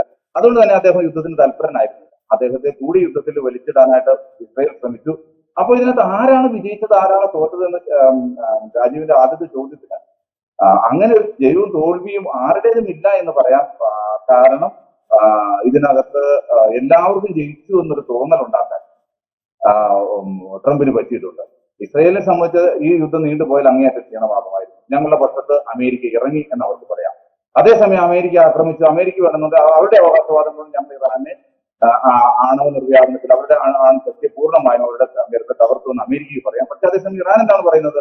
ഇറാൻ പറയുന്നത് ഞങ്ങളെ ആക്രമിച്ച അമേരിക്കയുടെ താവളങ്ങളെ ഞങ്ങൾ ആക്രമിച്ചിരിക്കുന്നു, സിംബോളിക് ആയിട്ടാണെങ്കിലും. അതിനുശേഷം ഈ യുദ്ധം നിന്നില്ലെങ്കിൽ ഞങ്ങൾ പൂർണ്ണമായും എല്ലാ 52ഓളം വരുന്ന സൈനിക താവളങ്ങളെ ഞങ്ങൾ ആക്രമിച്ചു. ആക്രമിച്ചത് തന്നെ വളരെ തന്ത്രപ്രധാനമായിട്ട് ഒരു കാര്യമാണ്. കാരണം ഇപ്പൊ ഞാൻ ഇതിന് ബഹ്റിനുണ്ട് സൈനിക താവളം, സൗദി അറേബ്യയിൽ അവിടെ ഏറ്റവും വലിയ സൈനിക താവളം ഒന്നാണ്. പക്ഷെ അവരുമായി ഏറ്റവും ചേർന്ന് പോകുന്ന ഒരു രാജ്യമാണ് ഖത്തർ എന്ന് പറയുന്നത്, ഇറാനുമായി. കഴിഞ്ഞ കാലങ്ങളിൽ പ്രത്യേകിച്ച് പാലസ്തീൻ വിഷയത്തിലാണെങ്കിലും അവരുമായി വളരെ സമരസത്തിൽ പോകുന്ന ഒരു രാജ്യമായതുകൊണ്ട് അവർ കൃത്യമായി അറിയിച്ചിരുന്നു ഇത് ഖത്തറിലുള്ള ജനങ്ങളുടെയോ ഇല്ലെന്നുണ്ടെങ്കിൽ നിങ്ങളുടെ ഇൻഫ്രാസ്ട്രക്ചറുകളെയോ നിങ്ങളുടെ ഇൻസ്റ്റലേഷൻസിനെയോ അല്ല ആക്രമിക്കുന്നത്, അവിടെയുള്ള US നേവിയെ മാത്രമാണ് അറിയിക്കുന്നത്. US നേവി അറിയിച്ചിരുന്നെന്നാണ് ട്രംപ് പറയുന്നത്. അറിയിച്ചിരുന്നിരിക്കാം ഒരു പക്ഷേ. എന്തായാലും മറ്റൊരു തരത്തിലേക്ക് ഒരു രാഷ്ട്രീയ വിഷയമായി ഇല്ലെന്നുണ്ടെങ്കിൽ ഗൾഫും പേർഷ്യയും തമ്മിലുള്ള ഒരു വിഷയമായി മാറാതെ വളരെ തന്ത്രപരമായ കാര്യത്തിൽ ബുദ്ധിപരമായാണ് ഇറാൻ കൈകാര്യം ചെയ്തത്. നിശ്ചയമായും നാശനഷ്ടം കൂടുതൽ സ്വാഭാവികമായും ഇറാനാണ്. കാരണം ഇറാൻ പ്രതിരോധ മേഖലയേക്കാൾ ഉപരി ആക്രമണത്തിനാണ് അവർ മുൻതൂക്കം കൽപ്പിച്ചിരിക്കുന്നത്. കാരണം അവർക്കറിയാം അടുത്ത കാലത്തൊന്നും ഒരു ബോംബ്, ഒരു അണുബോംബ് ഉണ്ടാക്കി വെക്കാൻ അവർ സമ്മതിക്കില്ല, ഇല്ലെന്ന് അറിയാവുന്നതുകൊണ്ട് അതിനെ പോലെ തന്നെ വിനാശകാരിയായ മിസൈലുകളെ ധാരാളം ഉണ്ടാക്കുകയും അവയെല്ലാം അവരുടെ ഭൂഗർഭ നിലയങ്ങളിൽ കൊണ്ടുപോയി സുരക്ഷിതമായി വെക്കാനും ഒക്കെ അവരും ഒരു ആക്രമണത്തെ പ്രതീക്ഷ തന്നെ ഇരുന്നതുകൊണ്ട് അവർ പ്രിപ്പയർഡ് ആയിരുന്നു. അത് ഫലപ്രദമായി അവർക്ക് പ്രയോഗിക്കാൻ പറ്റും. അപ്പോ ഇതിനകത്ത് ആര് വിജയിച്ചു എന്ന് ചോദിച്ചാൽ ആർക്കും ഒരു ഒരു പരാജയം ഏറ്റുവാങ്ങി എന്ന് പറയാത്ത തരത്തിൽ ഈ വിഷയം കൊണ്ട് അവസാനിപ്പിച്ചിരിക്കുന്നു. പക്ഷേ വീണ്ടും ഒരു ചോദ്യം ഉണ്ടെങ്കിൽ എത്ര കാലത്തേക്ക് നീണ്ടു? ഇത് എത്ര കാലത്തേക്കെന്ന് ചോദിക്കുമ്പോൾ ഇപ്പോൾ ഇസ്രായേലാണ് അതിനകത്തൊരു കീ പ്ലെയർ ആയിട്ട് നിൽക്കുക. ഇപ്പോൾ ഡൊണാൾഡ് ട്രംപ് അധികാരമേൽക്കുന്നതിൻ്റെ തലേന്നാണ് ഗസയ്ക്ക് മേലെ ഇസ്രായേൽ നടത്തിക്കൊണ്ടിരുന്ന നരമേധത്തിനൊരു താൽക്കാലിക വിരാമമായിട്ടൊരു സീസ് ഫയർ ഇസ്രായേലും ഹമാസും തമ്മിൽ ഉണ്ടാക്കുന്നത്. പക്ഷേ അത് പിന്നീട് ലംഘിക്കപ്പെട്ടു. ഇപ്പോൾ അവിടെ ഭക്ഷണത്തിന് വേണ്ടി ക്യൂ നിൽക്കുന്നവരെ കൂട്ടത്തോടെ കൊല്ലുന്ന കാഴ്ച നമ്മൾ കണ്ടുകൊണ്ടിരിക്കുന്നുണ്ട്. ഇതും ഇപ്പോൾ ട്രംപിൻ്റെ ഇടപെടലിലാണ് ഇറാനുമായിട്ടുള്ള ആക്രമണത്തിൽ ഒരു ട്രൂസ് ഉണ്ടാക്കിയിരിക്കുന്നത്. അത് ഇസ്രായേൽ എത്രത്തോളം പാലിക്കും എന്നുള്ളൊരു ചോദ്യമുണ്ട്. അതുപോലെ തന്നെ ഇസ്രായേലിനെ സംബന്ധിച്ച് ഈ മേഖല അസ്ഥിരമായിരിക്കുക, കണ്ടിന്യൂസ് ആയിട്ടുള്ള എന്നുള്ളത് അവരുടെ ഒരു പ്രത്യേകിച്ച് ബെഞ്ചമിൻ നെതന്യാഹുവിൻ്റെ ഒരു പൊളിറ്റിക്കൽ ലക്ഷ്യം കൂടിയാണല്ലോ. അപ്പോൾ അതുകൊണ്ട് ഇസ്രായേൽ ഇനി എങ്ങനെ മൂവ് ചെയ്യും എന്നുള്ളതൊരു കീ ക്വസ്റ്റ്യൻ അല്ലേ? ഇപ്പം രാജീവ് ശങ്കർ പോലും പറഞ്ഞത് വെടിനിർത്തൽ കരാർ ലംഘിക്കപ്പെട്ടു എന്നുള്ളതാണ്. അങ്ങനെ കാഷ്വലായി നമ്മൾ പറഞ്ഞുകൂടാ. വെടിനിർത്തൽ കരാർ ഇസ്രായേൽ ലംഘിച്ചു എന്ന് തന്നെ പറയണം.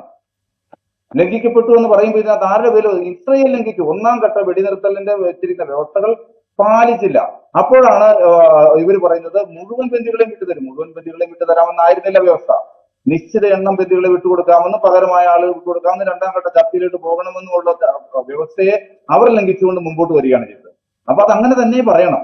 വെടിനിർത്തൽ കരാറിനെ ഇസ്രായേൽ കാരണം കഴിഞ്ഞ കാലങ്ങളിലുള്ള ഓസ്ലോ അക്കോർഡിലുള്ള ആ കാലങ്ങളും ഇല്ല അതിനു മുമ്പുള്ള കാലങ്ങളിലെല്ലാം വന്നിരിക്കുന്ന എല്ലാ സമയത്തും കരാറുകൾ ലംഘിക്കുന്നത്. കരാറുകൾ ഉണ്ടാക്കുമ്പോൾ തന്നെ ഇസ്രായേലിന് അറിയാം ഇത് പാലിക്കാനുള്ളതല്ലെന്നറിയാം. താൽക്കാലികമായ മുഖമുൻകല്ലാണ്. അപ്പൊ അതുകൊണ്ട് അത്തരം പ്രയോഗങ്ങൾ നമ്മൾ വളരെ സൂക്ഷിച്ച് പ്രയോഗിക്കണം. വെടിനിർത്തൽ കരാർ ഇസ്രായേൽ ലംഘിച്ചു.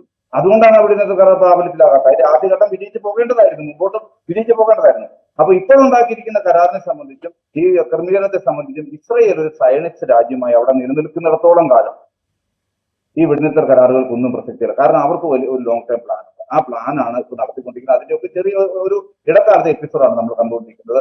അവരുടെ ഉള്ളിലുള്ള പുഴ മുതൽ സമുദ്രം വരെ, കടൽ വരെ എന്ന് പറയുന്നത് ജോർദാൻ നദി മുതലല്ല, യൂഫ്രട്ടീസ് നദി മുതലുള്ളതാണ്. അതാണ് അബ്രഹാം സഞ്ചരിച്ച പ്രദേശങ്ങൾ. ആ സ്ഥലങ്ങൾ മുഴുവൻ അവർക്ക് ഒരു രാജ്യമായി, ഒരു സയനിസ്റ്റ് രാജ്യമായി മാറണമെന്നുള്ളതാണ് അവരുടെ ആഗ്രഹം. അതുകൊണ്ട് സയണിസം എന്ന കൺസെപ്റ്റിന് പുറത്ത് രാജ്യം നിലനിൽക്കുന്നിടത്തോളം കാലം, അതൊരു ജനാധിപത്യ രാജ്യമായി മാറാത്തിടത്തോളം കാലം ഈ മേഖലയിൽ അശാന്തി ഉണ്ടാകുമെന്നുള്ള ഒരു സംശയമുള്ള. കാരണം സയണിസം എന്ന് പറയുന്നതിന്റെ ആശയം തന്നെ അതാണ്. ഇവരുടെ എല്ലാം അത് ഇന്ന് നല്ല ഒരു 100 കൊല്ലം മുമ്പ് ഇവരുടെ മനസ്സിലുള്ള ആശയം. അവിടെ ജീവിക്കുന്ന മനുഷ്യരെ കുറിച്ച് അവർക്ക് യാതൊരു ധാരണയുമില്ല. അതുകൊണ്ടാണല്ലോ നമ്മളൊക്കെ പറയുന്ന ഒരു സ്കൂളിൽ പഠിച്ച ഒരു ഇതുണ്ടല്ലോ പുരാണത്തിൽ നിന്നുള്ള ജനനീ ജന്മഭൂമിച്ച സ്വർഗാദപിഗരിയസി എന്ന് പറഞ്ഞാൽ നമ്മുടെ ജനനീ ജന്മഭൂമി സ്വർഗത്തേക്കാൾ മഹത്തരമാണ് നമ്മ. ഇങ്ങനെ ഉള്ള മനുഷ്യർ മറ്റു രാജ്യങ്ങളുണ്ടെന്നേ. അവർക്ക് ആ നാട് വിട്ടുപോകാൻ താല്പര്യമില്ല. അവരുടെ കുഞ്ഞുങ്ങളുടെ രക്തം വീണ നാടാണ്. അവരുടെ പിതാമഹന്മാരും അവരുടെ പിതാക്കളും ഉറങ്ങുന്ന മണ്ണാണത്. അവിടുന്ന് അവർക്ക് വിട്ടുപോകാൻ താല്പര്യമില്ല. മരിച്ചു വീണാൽ അവരവിടുന്ന് പോകുന്നത്. ഇത് മനസ്സിലാക്കാനായിട്ട് അവർക്ക് പറ്റുന്നില്ല. ഇനിയുമുണ്ട് ഏതാണ്ട് 19 ലക്ഷം 23 ലക്ഷം മനുഷ്യർ. ഇവരെ കൊന്നു തീർത്തിട്ട് ആ നാട് കൈവശപ്പെടുത്താമെന്ന് വിചാരിച്ചിരിക്കുന്ന വിഡ്ഢികളാണ് ഈ പറയുന്ന ഇസ്രായേലിൽ എന്ന് പറയപ്പെടുന്നത് സയനിസ്റ്റ്. അപ്പോ അതുകൊണ്ട് ഇപ്പോഴുണ്ടാക്കിയിരിക്കുന്ന ക്രമീകരണങ്ങൾ എന്ന് പറയുന്നത് പിന്നെ ഇത്തരം എല്ലാ ആർമിസ്റ്റിക് അറേഞ്ച്മെന്റ്സും എല്ലാ വെടിനിർത്തൽ കരാറുകളും ഒരു ആശ്വാസമാണ്. ആ നിലയിൽ നമ്മൾ ഇതിനെ കാണേണ്ടതുള്ളൂ. ഒരു തൊട്ടി രക്തമെങ്കിലും നാളെ വീഴാതിരിക്കട്ടെ, ഒരു കുഞ്ഞെങ്കിലും മരിക്കാതിരിക്കും, ഒരു സ്ത്രീയെങ്കിലും അറിയാതെ. അപ്പൊ അതുകൊണ്ട് ഇത്തരത്തിലുള്ള ക്രമീകരണം നല്ലതാണ്. പക്ഷെ ലോങ് ടൈമിൽ ഇതിനകത്ത് മാറേണ്ടത് ഇസ്രായേൽ മാത്രമാണ്. ഇസ്രായേലിനെ സംബന്ധിച്ച് അവർ അധിനിവേശ രാജ്യമായി, ഒരു സയനിസ്റ്റ് രാജ്യമായി നിലനിൽക്കുക, അങ്ങനെ ഒരു രാജ്യമായി നിലനിൽക്കുന്നിടത്തോളം കാലം ഇത് മധ്യപൂർവ്വ പ്രദേശത്ത് അവർക്ക് ഒരു ഭീഷണിയായിരിക്കും. അല്ലാതെ ഇതിനൊരു പരിഹാരമില്ല എന്നുള്ളതാണ് അത് ഇതിന്റെ ഒരു യാഥാർത്ഥ്യം. അവർ ഡെമോക്രാറ്റിക് കൺട്രി ആകുക, അത് ഒറ്റ പൊമ്പഴിയേ ഉള്ളൂ. അപ്പോൾ പലരും ചോദിക്കും, നിങ്ങൾ ഇസ്രായേൽ എന്ന് പറഞ്ഞ രാജ്യം നിലനിൽക്കണ്ടേ? നിങ്ങൾ ഇസ്രായേൽ രാജ്യത്തിനെതിരാണോ? നമ്മളൊരിക്കലും ഇസ്രായേൽ എന്ന് പറഞ്ഞ രാജ്യത്തിനെതിരാണ്. ഇസ്രായേൽ എന്ന് പറഞ്ഞ രാജ്യം എന്നുണ്ട്, അതിനെ ഇല്ലാതെ ആകുന്നില്ല. പക്ഷെ അതിന്റെ സ്വഭാവം മാറേണ്ടതുണ്ട്, അതിന്റെ ഭരണ സംവിധാനം മാറേണ്ടതാണ്. ഇപ്പോഴത്തെ റീജിയമായി തുടരാൻ പാടില്ല. അതൊരു സയനിസ്റ്റ് രാജ്യമാകാൻ പാടില്ല. അതൊരു ഡെമോക്രാറ്റിക് കൺട്രിയായി മാറിയാൽ എല്ലാവർക്കും തുല്യമായ, അവിടെ തന്നെയുള്ള 25% വരുന്ന അറബികൾക്കും തുല്യമായ അവകാശങ്ങൾ കൊടുത്തുകൊണ്ട് സമീപ രാജ്യങ്ങളെ എല്ലാം സമാധാനത്തോടെ സഹവർത്തിക്കുന്ന രാജ്യമായി അല്ലാതെ ഈ അയൽക്കാർ എങ്ങനെ മാറിയാലും അത് ഇന്നലെ ഞാൻ ഫേസ്ബുക്ക് പോസ്റ്റ് ഷെയർ ചെയ്തിരുന്നു. PFLP-യുടെ 70-കളിലെ വക്താവ് പറഞ്ഞൊരു കാര്യമുണ്ട്. ഇസ്രയേലുമായി നടന്ന എല്ലാ ചർച്ചകളും കഴുത്തും വാളും തമ്മിലുള്ള ചർച്ചയാണ്. അവിടെ ഒരൊറ്റ മറുപടി ഉള്ളൂ, കഴുത്ത് പോകുന്നത്. അതുകൊണ്ട് അറബികൾ അവരുമായി ചർച്ച ചെയ്യുന്നത്, ഇറാൻ ഭാഷകൾ അവരുമായി ചർച്ച ചെയ്യുന്നത് ഫലത്തിൽ ആത്യന്തികമായ അത്തരം ചർച്ചകൾക്കൊന്നും പ്രസക്തിയില്ല. മാറേണ്ടത് ഇസ്രയേലാണ്.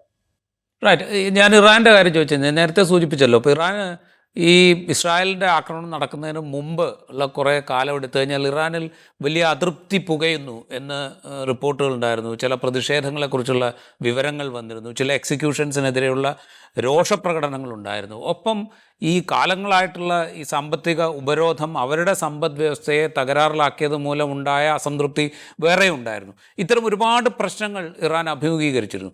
ഈ ആക്രമണത്തിന് ശേഷം ഇത്തരം ആഭ്യന്തര സംഘർഷങ്ങളിൽ നിന്ന് കുറേയൊക്കെ അത് മാറ്റിവെക്കുകയും വിദേശത്തു നിന്ന് വരുന്ന ആക്രമണങ്ങളെ പ്രതിരോധിക്കാൻ ഒന്നിച്ചു നിൽക്കുക എന്നുള്ള ഒരു രൂപത്തിലേക്ക് ഇറാൻ മാറിയോ? അതോ ഇപ്പോൾ പ്രത്യക്ഷത്തിൽ ഞങ്ങൾ റെജീം ചേഞ്ചിനെ കുറിച്ച് സംസാരിക്കുന്നില്ല, അത് ഞങ്ങളുടെ ലക്ഷ്യമല്ല എന്ന് പറയുമ്പോൾ തന്നെ ഈ ആക്രമണങ്ങളിലൂടെ ഉണ്ടാക്കിയെടുക്കുന്ന അസ്ഥിരതകളുണ്ടല്ലോ, അതുവഴി സ്വാഭാവികമായിട്ടൊരു റെജീം ചേഞ്ചിലേക്ക് ഇറാൻ പൊക്കോളും എന്നൊരു പക്ഷേ അമേരിക്ക കരുതുന്നുണ്ടാവും. ഇത് രണ്ടിലേതാണ് സംഭവിക്കാൻ സാധ്യത? ഇപ്പോൾ അവസാനമായി വരുന്ന ഈ എക്സിക്യൂഷൻസ് വാർത്തകളൊക്കെ ഈ ഭരണകൂടത്തിനെതിരായ അതൃപ്തി കൂടുതൽ വർദ്ധിപ്പിക്കാനൊക്കെ കാരണമാകും.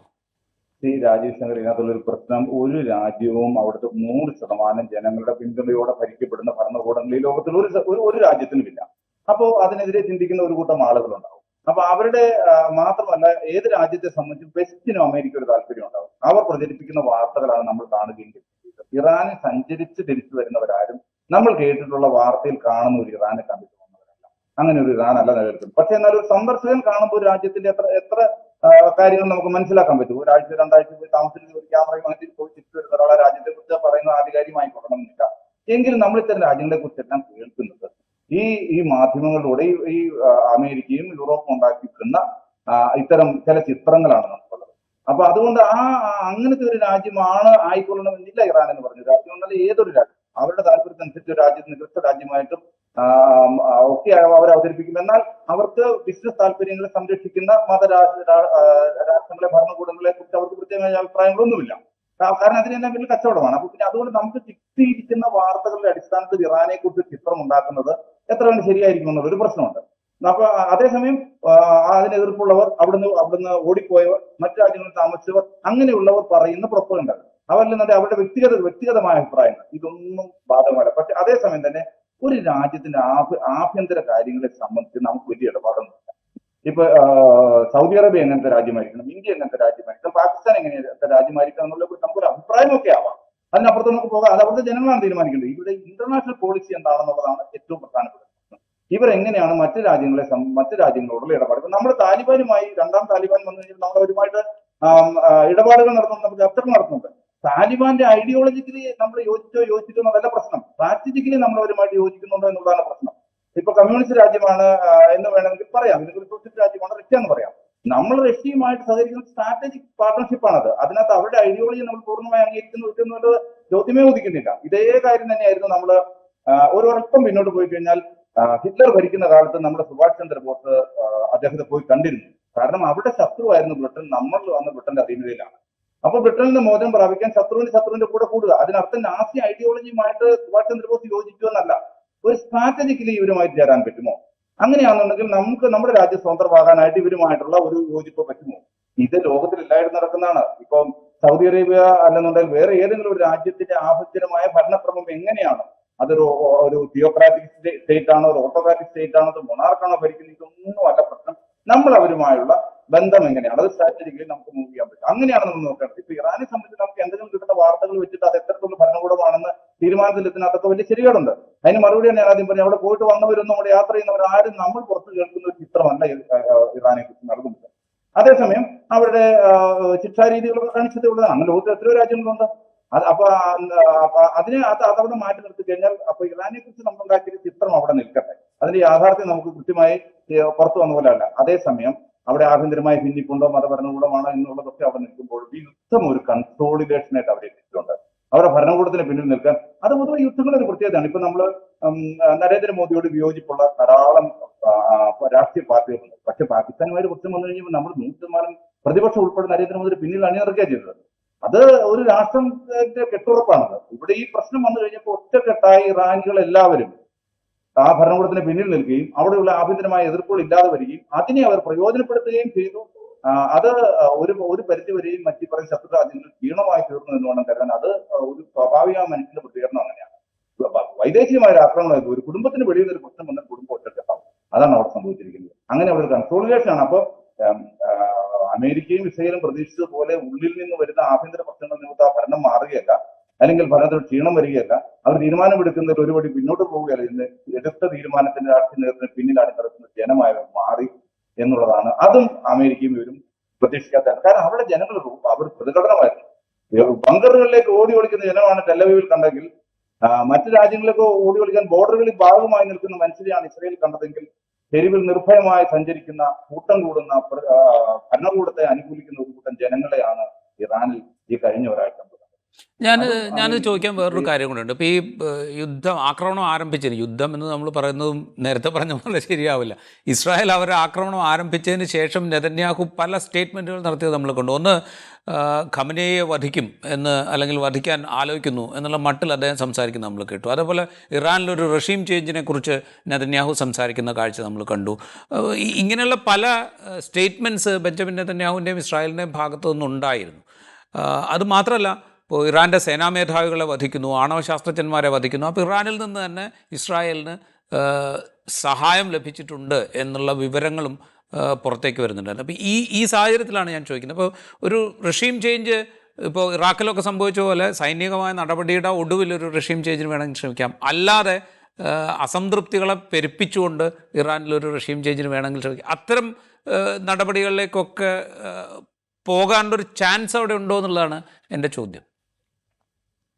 ഞാൻ അതിനു മുമ്പ് ഒരു കാര്യം, ഒരു പക്ഷേ ശ്രോതാക്കൾക്കും രാജീവ് എത്ര യോജിക്കുമെന്ന് അറിഞ്ഞുകൂടാ. നമ്മൾ ഇറാൻ റെജീമും അതൊരു ഗവൺമെന്റാണ്. റെജീമും ഗവൺമെന്റും തമ്മിൽ, റെജീം എന്ന് പറയുന്ന ഒരു ഒഫൻസീവായ വേടാണ്. അവിടെ തിരഞ്ഞെടുക്കപ്പെട്ട ഒരു ഭരണകൂടമുണ്ട്. അവർക്ക് യുണൈറ്റഡ് നേഷൻസിൽ അവർക്ക് അംഗീകാരമുണ്ട്. അന്തർദേശീയ ഇടപാടുകൾ നമ്മളുമായിട്ട്, പ്രത്യേകിച്ച് ഇന്ത്യയുമായി ദീർഘകാലം അവർക്ക് വ്യാപാര ബന്ധങ്ങളുണ്ട്. ഇങ്ങനെ ഫോറിൻ പോളിസി വളരെ ഫെയർ ആയി നടത്തുന്ന, അവർക്കൊരു ശത്രുവുണ്ട്, നമുക്കൊരു ശത്രുവുണ്ട് പാകിസ്ഥാൻ എന്ന് പറയുന്നത് പോലെ അവരുടെ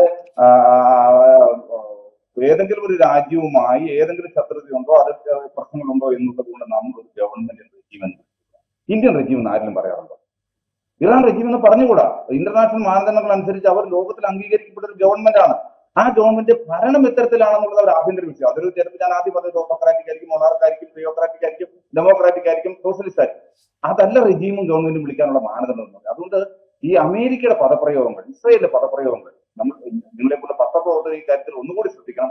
ഇറാൻ റെജീം എന്ന് വിളിക്കുന്നത് തെറ്റാണെന്ന് വിശ്വസിക്കുന്ന ഒരാളാണ് ഞാൻ. അങ്ങനെ തന്നെയാണ് അതിനെ സംബന്ധിച്ചുള്ള മാനദണ്ഡങ്ങളെല്ലാം പറയുന്നത്. ഇറാൻ ഒരു ഗവൺമെന്റ്, അവരെ ആക്ഷേപിക്കുന്നത്. റെജീം എന്ന് പറയുന്ന ഒരു ഒഫൻസീവ് അല്ല, അത് വളരെ നെഗറ്റീവായ ഒരു പ്രയോഗമാണ്. അതൊരു റെജീം അല്ല, അതൊരു ഗവൺമെന്റ് ആണ്. ആ ഓണർ അവർക്ക് കൊടുക്കണം. പ്രത്യേകിച്ച് ഇന്ത്യക്കാരെന്നല്ല നമ്മൾ കൊടുക്കണം. നമ്മുടെ ഹിസ്റ്റോറിക്കൽ റിലേഷൻ ഉണ്ട് നമ്മളുമായിട്ട് മാത്രമല്ല. അവരുടെ ഒരുപക്ഷെ കഴിഞ്ഞ ഒരു യാത്ര ഞാൻ നടത്തിയത് ഉസ്ബെക്കിസ്ഥാൻ, കിർഗിസ്ഥാൻ, കജാഖിസ്ഥാൻ ഇങ്ങനെ സ്ഥലങ്ങളിൽ ചെന്ന് കഴിഞ്ഞപ്പോൾ അവിടെ പേർഷ്യൻ കല, അവിടെ മദ്രസ എന്ന് പറയുന്നത് നമ്മൾ വിചാരിച്ചിരിക്കുന്നത് ഖുറാൻ പഠിപ്പിക്കുന്ന സ്ഥലമാണെന്നാണ്. അല്ല, ശാസ്ത്രവും കലയും സാങ്കേതികവും എല്ലാം പഠിപ്പിക്കുന്ന വിദഗ്ധന്മാർ വന്നിരിക്കുന്ന പേർഷ്യയിൽ നിന്നാണ്, ഇറാനിൽ നിന്നാണ്. ഇറാൻ കലകളും ഇറാൻ മാതൃകയിലുള്ള മുസ്ലിം പള്ളികളും ശരിക്കും പറഞ്ഞാൽ അതിമനോഹരമായ രീതിയിൽ, അത് പലതും ഇന്ന് മോസ്കുകളായി നടക്കുന്നില്ല, അവർ സ്മാരകങ്ങളായി നിലനിർത്തിയിരിക്കുന്ന മദ്രസകളൊന്നും ഇന്ന് അത് പ്രവർത്തിക്കുന്ന യൂണിവേഴ്സിറ്റിയിലും കോളേജിലുമായി. എന്നിരുന്നാലും ഒരു കാലത്ത് വളരെ സമൃദ്ധമായിരുന്ന ഒരു ഒരു ഒരു ഭൂതകാലം അവർ, ഇന്നത്തെയും മോശമാണെന്നല്ല ഞാൻ പറയുന്നത്, അങ്ങനത്തെ ഉണ്ടായിരുന്ന ഒരു ഗവൺമെന്റ് ആണത്. അതുകൊണ്ട് നമ്മൾ റെജീം എന്ന പദപ്രയോഗം നമ്മൾ ഒന്നുകൂടി ആലോചിക്കേണ്ടതെന്നൊരു അഭിപ്രായം. ഇനി രണ്ട്, രാജു ചോദിച്ച ചോദ്യത്തിലോട്ട് പോയാൽ, അവിടെ ഒരു ഭരണമാറ്റം എന്ന് പറയുന്നത് അവരുടെ തികച്ചും ആന്തരികമായ ഒരു പ്രശ്നമാണ്. അതിന് തിരഞ്ഞെടുക്കാൻ തക്ക ശേഷിയുള്ള, വിദ്യാഭ്യാസമുള്ള ഒരു കൂട്ടം ജനത അവിടെയുണ്ട്. അതിനകത്ത് ഇടപെടാൻ എക്സ്റ്റേണൽ, ഇപ്പൊ നമ്മുടെ രാജ്യത്തെ ഇലക്ഷനിൽ പോലും ഇടപെടാൻ പല വിദേശ ശക്തികളും പണം ഉപയോഗിച്ചും ടെക്നോളജി ഉപയോഗിച്ചും ശ്രമിക്കുന്നതായിട്ട് അറിയാം. അത്തരത്തിലുള്ള എന്തെങ്കിലും ഒരു ഇടപെടൽ അല്ലാതെ പ്രത്യക്ഷത്തിൽ അവിടുത്തെ ഭരണം എന്ന് പറയുന്ന ഒരു സ്ഥിരഭരണമാണ്. അതിന് ജനങ്ങളുടെ പിന്തുണയുണ്ട്, അത് നമ്മളിപ്പോൾ കണ്ടതാണ്. അതിനെ എന്തെങ്കിലും ചെയ്യാൻ ഇസ്രയേലിനോ അമേരിക്കയോ സാധ്യമല്ല എന്നുള്ളതാണ് അവരുടെ ഒരു പ്രശ്നം. ഒരു പാവ സർക്കാർ അവിടെ വരുന്നതിൽ ഇവർക്ക് താല്പര്യമാണ്, പക്ഷെ അതിനവർ തയ്യാറല്ല. ആ ജനങ്ങൾ ഒരു രാജ്യത്ത് ഭരണം എത്ര വേണം, ഭരണകൂടം എത്ര വേണമെന്ന് ആ നാടിന് മാത്രം പ്രശ്നമാണ്. അതിനപ്പുറം നമുക്കൊരു അഭിപ്രായം പറയാമെന്നല്ല, നമ്മളൊരു ഇടപെടൽ നടത്തുന്നത് തെറ്റാണ് എന്ന് ഞാൻ വിചാരിക്കുന്നു. റൈറ്റ്. ഞാനത് ചോദിച്ചതെന്ന് വെച്ച് കഴിഞ്ഞാൽ ഇത്തരം അസംതൃപ്തികളെയൊക്കെ ഉപയോഗപ്പെടുത്തിയ കാഴ്ച നമ്മൾ മുൻകാലത്ത് കണ്ടിട്ടുണ്ടല്ലോ. അപ്പോൾ അതുകൊണ്ട് അത്തരം ഇടപെടലുകൾ ഉണ്ടാവും. അപ്പോൾ പ്രത്യക്ഷത്തിൽ വെടിനിർത്തി, പക്ഷേ മറ്റു നിലയ്ക്കുള്ള ഓപ്പറേഷൻസ് തുടരുക എന്നുള്ളൊരു സ്ട്രാറ്റജി ഇസ്രായേലും അമേരിക്കയൊക്കെ തുടരാൻ സാധ്യത കൂടുതലല്ലേ? അത് ശരിക്കും വിജയിച്ച ഒരു സ്ഥലം ലിബിയാണ്. ആഭ്യന്തരമായ ഒരു കലഹം ഉണ്ടാക്കുകയും അതിൽ വിമതരുണ്ടാകുകയും ആ വിമതരെ സഹായിക്കാൻ എന്ന വ്യാജേന ഭരണകൂടത്തെ അട്ടിമറിച്ച് ഭരണകർത്താവിനെ കൊല്ലാനുള്ള ശ്രമം നടത്തിയത് ഏറ്റവും നന്നായി വിജയിച്ചത് ലിബിയയിലാണ്. ആ തന്ത്രം എന്തായാലും ലിബിയോട് ഒരു പരിധിവരെയും അമേരിക്കയ്ക്ക് കൂടുതൽ ശത്രുതയുണ്ടായിരുന്നു ഈ ഇറാനേക്കാൾ കൂടുതൽ. കാരണം ലിബിയ നേതാവ് ഗദ്ദാഫി മറ്റൊരു നാണയം, ഡോളറിനെതിരെ മറ്റൊരു നാണയം ആഫ്രിക്കൻ രാജ്യങ്ങളെ ഓനിപ്പിച്ചുകൊണ്ട് ഉണ്ടാക്കുക എന്ന് പറഞ്ഞാൽ അതിനകത്ത് വലിയൊരു പ്രശ്നമുണ്ട്. സാമ്പത്തികമായ ക്യാപിറ്റൽ എന്ന് പറയുന്നത് മിഡിൽ ഈസ്റ്റ് ആണ് ഇപ്പോൾ. അപ്പോ അവിടെ ഒരു നാണയം ഉണ്ടാകുക എന്ന് പറഞ്ഞാൽ അത് അമേരിക്കയെ സംബന്ധിച്ച് വളരെ ക്ഷീണമാണ്. ഇപ്പോഴുള്ള ഫോറിൻ റിസർവുകൾ മിക്ക രാജ്യങ്ങളിലെയും ഡോളറിലാണ്, മിക്ക കച്ചവടങ്ങൾ അന്താരാഷ്ട്ര കച്ചവടങ്ങൾ ഡോളറിൽ നടത്താൻ പോകുള്ളൂ.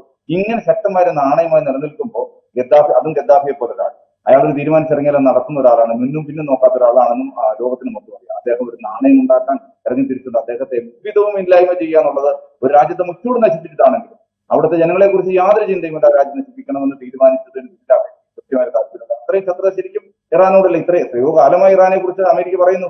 പക്ഷെ അവർക്ക് ചെയ്യാൻ ഒരു തരത്തിലുള്ള എല്ലാ തരത്തിലും മൂക്കും വായി പൊട്ടിപ്പിടിച്ച് അവരെ ശ്വാസം മുട്ടിച്ചു ഉപരോധമന്ത്രത്തിന്. എന്നിട്ടും അവരവിടെ നിലനിന്ന് പോകുന്നു. അപ്പൊ അവരെ ആക്രമിക്കണമെന്ന് അമേരിക്കയ്ക്ക് താല്പര്യമേ ഇല്ല. ഉണ്ടെങ്കിൽ എത്രയോ എമ്പണ്ടേ ആക്രമിച്ചില്ല. കാരണം അതാണ് അവരുടെ രീതി.